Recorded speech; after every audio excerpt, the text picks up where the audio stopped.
going to show you an amazing villa that I believe would make a phenomenal location for a wedding.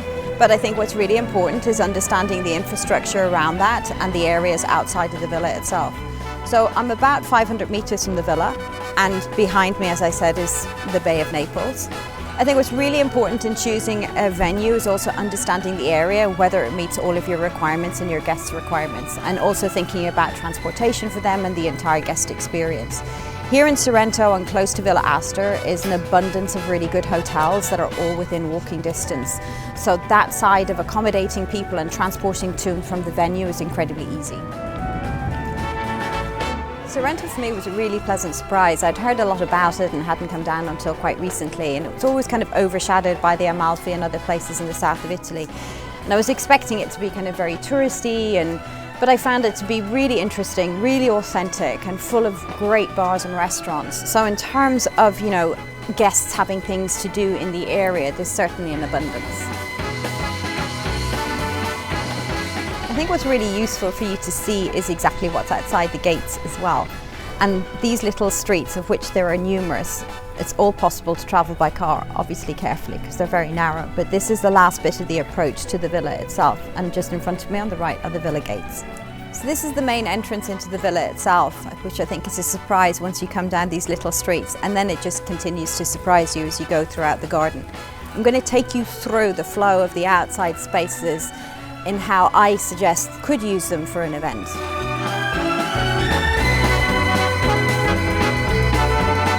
So this for me was the first surprise on coming into the garden for the first time, is this window into the Bay of Naples and the way it perfectly frames Mount Vesuvius. The gardens here are really extensive, and they essentially divide into two sections both sides of the property. The vegetation is extraordinary, and there's apparently over 1,000 different types of plants here, predominantly tropical. Where I'm walking now is to the right of the property as you're looking at the house itself and out towards the sea. So what you're seeing around me now in terms of walls is what's left of what was an old monastery. And this creates this really interesting space that really speaks to me as a ceremony area. There are numerous paths throughout the garden that lead to this space, so there's no one obvious route, but it can certainly make numerous entrances to the ceremony space. This area here for me makes a perfect ceremony space. Again, surrounded by the old monastery walls with these amazing windows out onto the Bay of Naples with spectacular views. It just creates the most unusual atmosphere that's just perfect for a ceremony setup. Behind me, at the top of this section of grass, is where I would suggest setting up a ceremony area and seating guests on the grass itself. I'm going to show you the swimming pool, which is set amongst the beautiful garden, which is a great bonus to have if you decide to stay at the villa, to be able to come and take a plunge or sit by the pool. Villa Astor has got so many beautiful corners to the garden, including this one, which would make an amazing first look opportunity or just a great backdrop for photographs in general.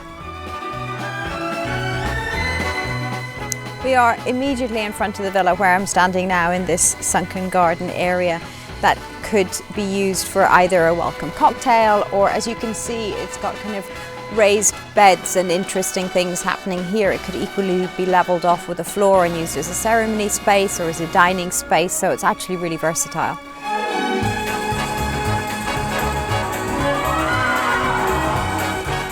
I'm now standing on the other side of the garden, which is to the left of the villa as you're looking out towards the sea. And this section kind of divides into two. And there's one area that's perfect for the aperitivo and another area that is really super for the dinner. To my left is the area that I would suggest for dinner, because it opens out and leaves enough space for a floor that could incorporate a dance floor, a stage, a band, as well as, of course, the dinner tables. And I'm going to walk you to the right, which takes you to a terrace that opens out to the most magnificent view. This is the space, as I previously mentioned, works perfectly for dinner. It's large and flat, and it would allow for a floor to be put down that could have a stage on one end, a dance floor, as well as plenty of space for dining tables.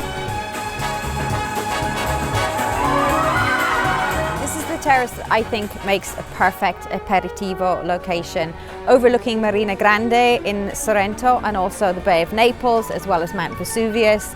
And at sunset, you can imagine all of the lights on the bay in the distance, as well as just the atmosphere in this space as it's surrounded by these amazing tropical trees. I just want to recap on the spaces surrounding the villa itself. As you're looking at the villa now towards the sea, to the right is the ceremony area, to the left is for the aperitivo and for the dinner. Then to transition from dinner down to the after party, we would cut through what was the aperitivo space and down these stairs. We're on the ground floor of the property now, which is where the after party would be held. We've got this amazing space here with this phenomenal tiled floor that opens out onto a balcony. So you could have the DJ and party in here, and then the bar and lounge space outside.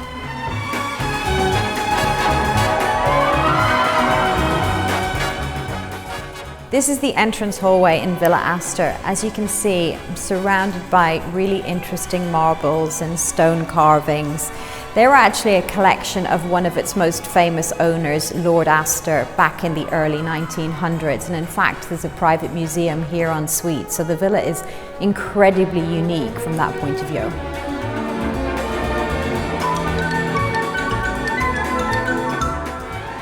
Another great plus about Villa Astor is that you can stay on site. So it can accommodate up to 12 people. There are 6 suites, all of them beautifully appointed, quite different from each other and designed by Jacques Garcia.